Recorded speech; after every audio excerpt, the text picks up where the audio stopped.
Hi, my name's Phil. I like talking about politics, and in this video I'd like to discuss how the government have, in a carnival of distractions, sneaked out more news of levelling up promises being dropped. This time it's their specific general election manifesto promise for more houses being built. But first, if you'd like to be notified of daily news and politics, please subscribe to the channel and click the bell notification icon. So we shouldn't be too surprised by the pointless distractions we see from Boris Johnson and his government. Earlier today, he was meeting Sweden's Prime Minister.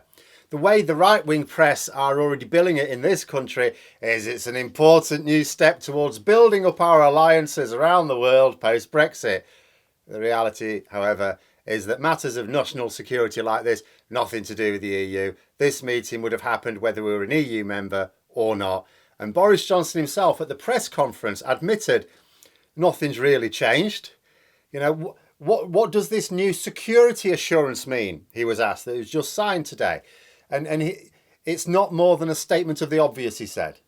Basically, nothing's changed. We're just reaffirming our commitment to Sweden. It's like when the British Prime Minister and the US President occasionally meet and they talk crap about the special relationship. It's not a new thing. It's just reaffirming an alliance in public. And the meetings are important, of course they are. And sometimes governments do have new developments to promote. But this was just a meeting to underline Britain's support for Sweden ahead of our eastern neighbour preparing for possible NATO membership because, you know, there's a bit of a lunatic even further east. It's just routine diplomacy. But Johnson uses it to create headlines out of smoke to distract from the failure of his government to meet any of the election promises that voters actually wanted. Another one died today. It has, to truth be told, it's been in a coma for about 12 years already, this one though. Michael Gove did a round of interviews, with one in particular, where he put on a lot of silly voices while admitting that the government's plans to build 300,000 new homes a year by the middle of the decade will not now be a priority. Never mind that it was a manifesto promise. Levelling up? What's that? What? Levelling up? I don't remember reading about that. Mr. Gove, you are the Minister for Levelling Up. No, never heard of it, mate. I am the Minister for Shooting Up, I think you'll find. Certainly the ridiculous comedy routine he attempted to use in order to downplay his statements did the job.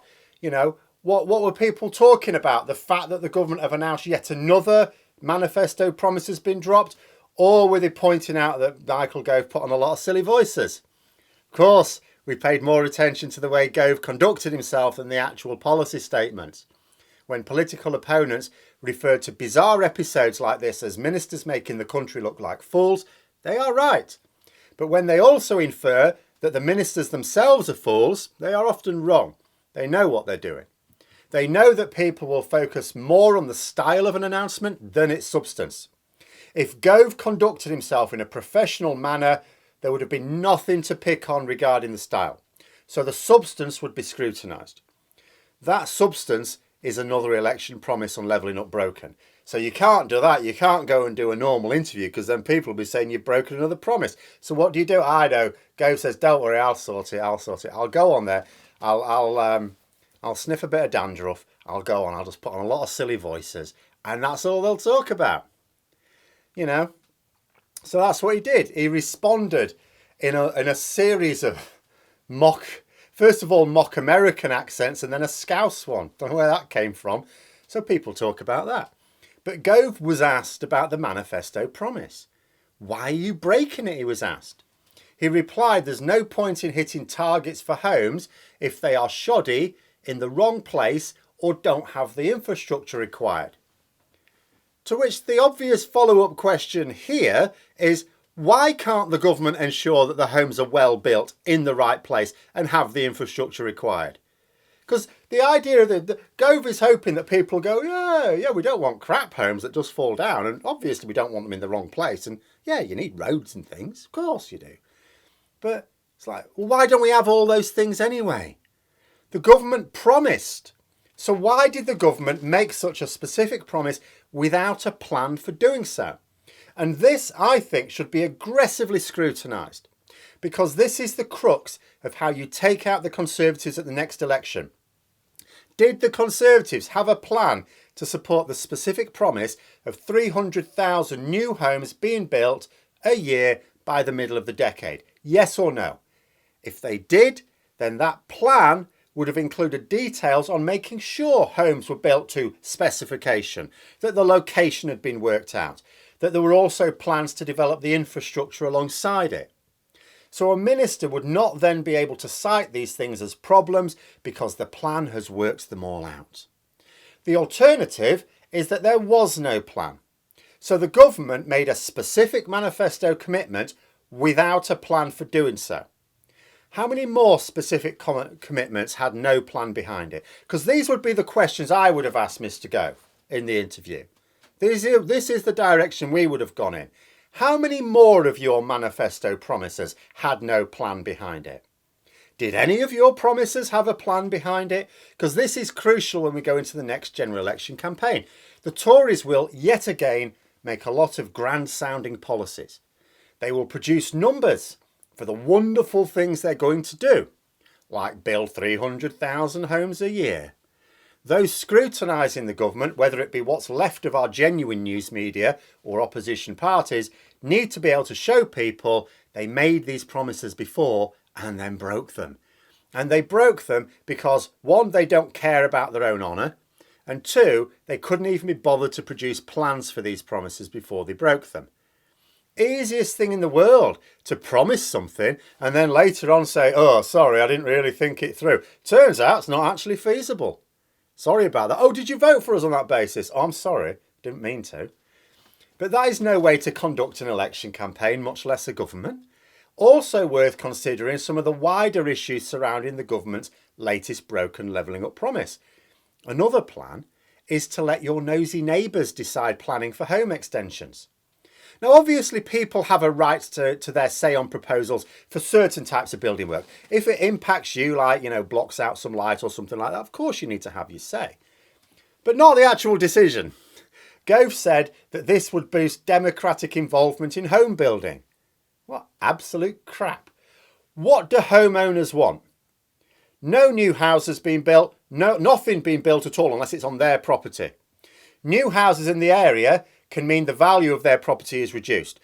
Building extensions amongst your neighbours can mean the value of your property is reduced.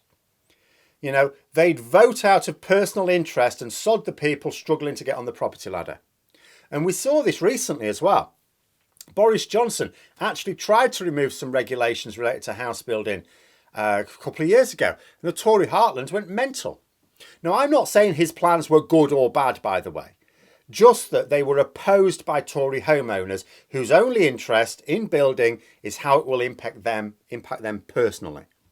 So the idea of letting people decide on construction projects, when they will make that decision based on what is best for them personally, instead of the council who might actually make the decision in the interest of the community, for those of them that aren't as bent as a £2 note, Gove said, and I quote, when trying to tackle the fact that the figures weren't going to add up. Yeah, arithmetic is important, he said, but so is beauty, so is belonging, so is democracy, and so is making sure that we are building communities.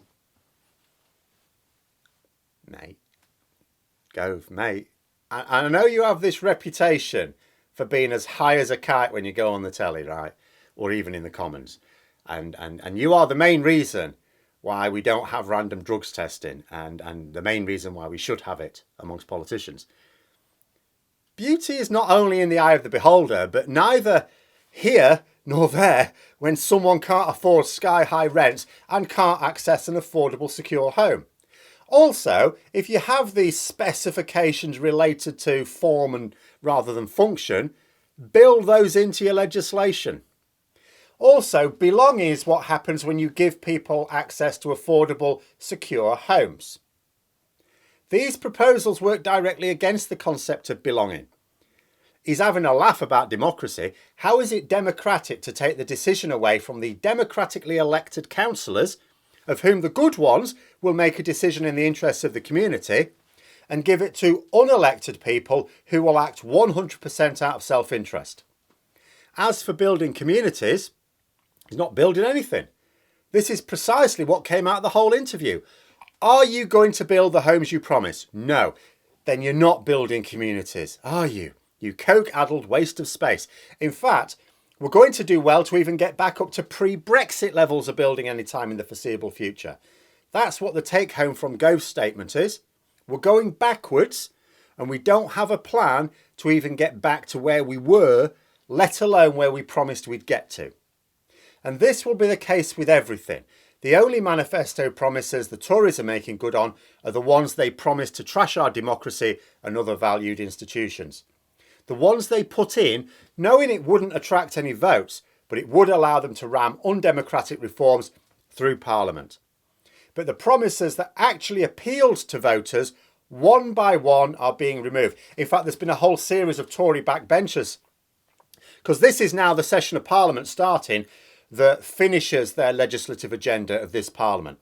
So a load of Tory backbenchers going, hang on a minute, you promised this in the manifesto and this and this and this. How come that wasn't mentioned in the Queen's speech? How come there's no plans for this?